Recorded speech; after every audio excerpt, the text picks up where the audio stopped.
For today's installment of our reading, we are going to practice what good readers do.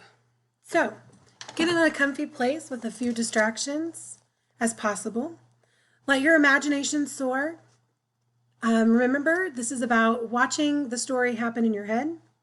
Ask questions about why a character would do or say something, and just wonder out loud. At 9 in the morning, Mildred's bed was empty. Montag got up quickly, his heart pumping, and ran down the hall and stopped at the kitchen door. Toast popped out of the silver toaster, was seized by a spidery metal hand that drenched it with melted butter. Mildred watched the toast delivered to her plate. She had both ears plugged with electronic bees that were humming the hour away. She looked up suddenly, saw him, and nodded. "You all right?" he asked. She was an expert at lip reading from 10 years of apprenticeship at Seashell's ear thimbles. She nodded again. She set the toaster clicking away at a piece of bread. Montag sat down. His wife said, "I don't know why I should be so hungry." I'm hungry. Last night, he began. "Didn't sleep well. Feel terrible," she said. "God, I'm hungry. I can't figure it." "Last night," he said. She watched his lips casually. "What about last night? Don't you remember?" "What? Did we have a wild party or something? Feel like I have a hangover. God, I'm hungry. Who was here?" "A few people," he said. "That's what I thought." She chewed her toast. "Sore stomach, but I'm hungry as all get out. Hope I didn't do anything foolish at the party." "No," he said quietly. The toaster spidered out a piece of buttered bread for him. He held it in his hand, feeling obligated. "You don't look so hot yourself," said his wife. In the late afternoon it rained, and the entire world was dark gray. He stood in the hall of his house, putting on his badge with the orange salamander burning across it. He stood looking up at the air conditioning vent in the hall for a long time. His wife in the TV parlor paused long enough from reading her script to glance up. "Hey," she said. "The man's thinking." "Yes," he said. "I wanted to talk to you." He paused. "You took all the pills in your bottle last night." "Oh, I wouldn't do that," she said, surprised. "The bottle was empty." "I wouldn't do a thing like that." "Why would I do a thing like that?" she said. "Maybe you took 2 pills and forgot and took 2 more and forgot again and took 2 more and were so dopey you kept right on until you had 30 or 40 of them in you." "Heck," she said. "What would I want to go and do a silly thing like that for?" "I don't know," he said. She was quite obviously waiting for him to go. "I didn't do that," she said. "Never in a billion years." "All right, if you say so," he said. "That's what the lady said." She turned back to her script. "What's on this afternoon?" he asked tiredly. She didn't look up from the script again. "Well, this is a play comes on the wall-to-wall circuit in 10 minutes. They mailed me my part this morning. I sent in some box tops. They write the script with 1 part missing. It's a new idea. The homemaker, that's me, is the missing part. When it comes time for the missing lines, they all look at me out of the 3 walls and I say the lines. Here, for instance, the man says, 'What do you think of this whole idea, Helen?' And he looks at me sitting here center stage. See? And I say, she paused and ran her finger under a line on the script, 'I think that's fine.' And then they go on with the play until he says, 'Do you agree to that, Helen?' And I say, 'I sure do.' Isn't that fun, Guy?" He stood in the hall looking at her. "It's sure fun," she said. "What's the play about?" "I just told you. There are these people named Bob and Ruth and Helen." "Oh, it's really fun. It'll be even more fun when we can afford to have the 4th wall installed." "How long you figure before we save up and get the 4th wall torn out and a 4th wall TV put in?" "It's only $2,000. That's 1/3 of my yearly pay." "It's only $2,000, she replied. "And I should think you'd consider me sometimes. If we had a 4th wall, why, it'd be just like this room wasn't ours at all, but all kinds of exotic people's rooms. We could do without a few things." "We're already doing without a few things to pay for the 3rd wall. It was put in only 2 months ago, remember?" "That all it was?" She sat looking at him for a long moment. "Well, goodbye, dear." Goodbye, he said. He stopped and turned around. Does it have a happy ending? I haven't read that far. He walked over, read the last page, nodded, folded the script, and handed it back to her. He walked out of the house, out into the rain. The rain was thinning away, and the girl was walking in the center of the sidewalk with her head up and a few drops falling on her face. She smiled when she saw Montag. Hello. He said hello and then said, What are you up to now? I'm still crazy. The rain feels good. I love to walk in it. I don't think I'd like that, he said. You might if you tried. I never have. She licked her lips. Rain even tastes good. What do you do? Go around trying everything at once? He asked. Sometimes twice. She looked at her something in her hand. What have you got there? He said. I guess it's the last of the dandelions this year. I didn't think I'd find one on the lawn this late. Have you ever heard of rubbing it under your chin? Look, she touched her chin with the flower, laughing. Why? If it rubs off, it means I'm in love. Has it? He could hardly do anything else but look. Well, she said, you're yellow under there. Fine, let's try you now. It won't work for me. Here. Before he could move, she had put the dandelion under his chin. He drew back and she laughed. Hold still. She peered under his chin and frowned. Well, he said. What a shame, she said. You're not in love with anyone. Yes, I am. It doesn't show. I am very much in love. He tried to conjure up a face to fit the words, but there was no face. I am. Oh, please don't look like that. It's that dandelion, he said. You've used it all up on yourself. That's why it won't work for me. Of course, that must be it. Oh, now I've upset you. I can see I have. I'm sorry. Really, I am. She touched his elbow. No, he said quickly. I'm all right. I've got to be going, so say you forgive me. I don't want you angry with me. I'm not angry. Upset, yes. I've got to go see my psychiatrist now. They make me go. I make up things to say.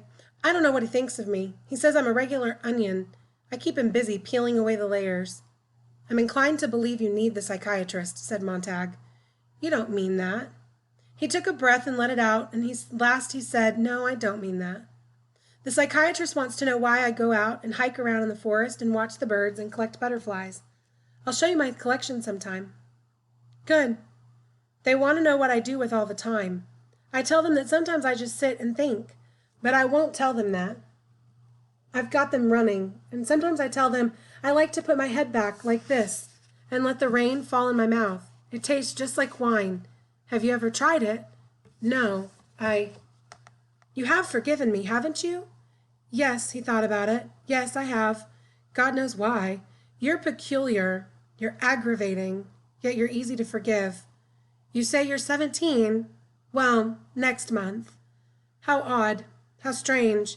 And my wife 30, and yet you seem so much older at times. I can't get over it. You're peculiar yourself, Mr. Montag. Sometimes I even forget you're a fireman. Now, may I make you angry again? Go ahead. How did it start? How did you get into it? How did you pick your work, and how did you happen to think to take the job you have? You're not like the others. I've seen a few. I know. When I talk, you look at me. When I said something about the moon, you looked at the moon last night. The others would never do that. The others would walk off and leave me talking, or threaten me. No one has time anymore for anyone else. You're one of the few who put up with me. That's why I think it's so strange you're a fireman. It just doesn't seem right for you somehow. He felt his body divide itself into a hotness and a coldness, a softness and a hardness, a trembling and a not trembling, the two halves grinding one upon the other.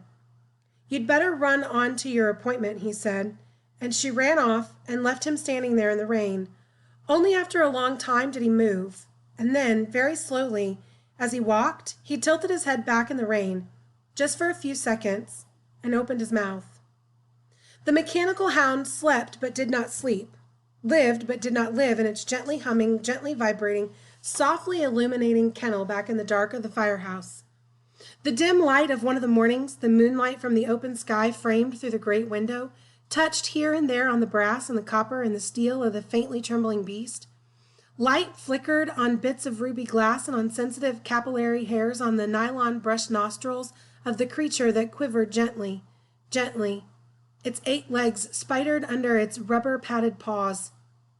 Montag slid down the brass pole. He went out to look at the city, and the clouds had cleared away completely, and he lit a cigarette and came back to bend down and look at the hound.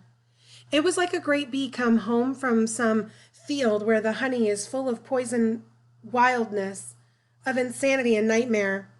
Its body crammed with that over-rich nectar, and now it was sleeping the evil out of itself. "Hello," whispered Montag, fascinated as always with the dead beast, the living beast. Nights when things got dull, which was every night, the men slid down the brass poles and set the ticking combinations of the olfactory system of the hound and let loose rats in the firehouse airway. And sometimes chickens and sometimes cats that would have been drowned anyway, and they would be betting to see which of the cats or chickens or rats the hounds would seize first. The animals were turned loose. 3 seconds later the game was done. The rat, cat, or chicken caught half across the areaway, gripped in gentling paws while a 4-inch hollow steel needle plunged down from the proboscis of the hound to inject massive jolts of morphine or procaine. The pawn was then tossed in the incinerator. A new game began. Montag stayed upstairs most nights when this went on. There had been a time 2 years ago when he had bet with the best of them and lost a week's salary and faced Mildred's insane anger, which showed itself in veins and blotches. But now, nights he lay in his bunk, face turned to the wall, listening to the whoops of laughter below and the piano string scurry of rat feet, the violin squeaking of mice, and the great shadowing, motion silence of the hound leaping out like a moth in the raw light. Finding, holding its victim, inserting needle and going back to its kennel to die, as if a switch had been turned. Montag touched the muzzle. The hound growled. Montag jumped back. The hound half rose in its kennel and looked at him with blue-green neon light flickering in its suddenly activated eye bulbs. It glowed again, a strange rasping combination of electrical sizzle, a frying sound, a scraping of metal, a turning of cogs that seemed rusty and ancient with suspicion. "No, no, boy," said Montag, his heart pounding. He saw the silver needle extend upon the air an inch. Pull back, extend, pull back. The growl simmered in the beast, and it looked at him. Montag backed up. The hound took a step from its kennel. Montag grabbed the brass pole with one hand. The pole, reacting, slid upward and took him through the ceiling quietly. He stepped off in the half-lit deck of the upper level. He was trembling and his face was green-white. Below, the hound had sunk back down upon its 8 incredible insect legs and was humming to itself again, its multifaceted eyes at peace. Montag stood, letting the fears pass, by the Drew pole. Behind him, 4 men at a card table under a green-lidded light in the corner glanced briefly but said nothing. Only the man with the captain's hat and the sign of the phoenix on his hat, at last, curious, his playing cards in his thin hand, talked across the long room. "Montag?" "It doesn't like me," said Montag. "What, the hound?" The captain studied his cards. "Come off it. It doesn't like or dislike. It just functions. It's like a lesson in ballistics. It has a trajectory we decide on for it. It follows through. It targets itself, homes itself, and cuts off. It's only copper wire, storage batteries, and electricity." Montag swallowed. "Its calculators can be set to any combination. So many amino acids, so much sulfur, so much butter, fat, and alkaline, right? We all know that. All of those chemical balances and percentages on all of us here in the house are recorded in the master file downstairs. It would be easy for someone to set up a partial combination on the hound's memory. A touch of amino acids, perhaps. That would account for what the animal did just now, reacted toward me." "Hell," said the captain, irritated but not completely angry, "just enough memory set up in it by someone so it growled when I touched it." "Who would do a thing like that?" asked the captain. "You haven't any enemies here, Guy." "None that I know of." "Well, we'll have the hound checked by our technicians tomorrow." "This isn't the first time it's threatened me," said Montag. "Last month it happened twice. We'll fix it up, don't worry."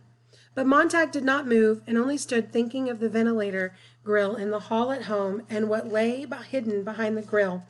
If someone here in the firehouse knew about the ventilators, then mightn't they tell the hound?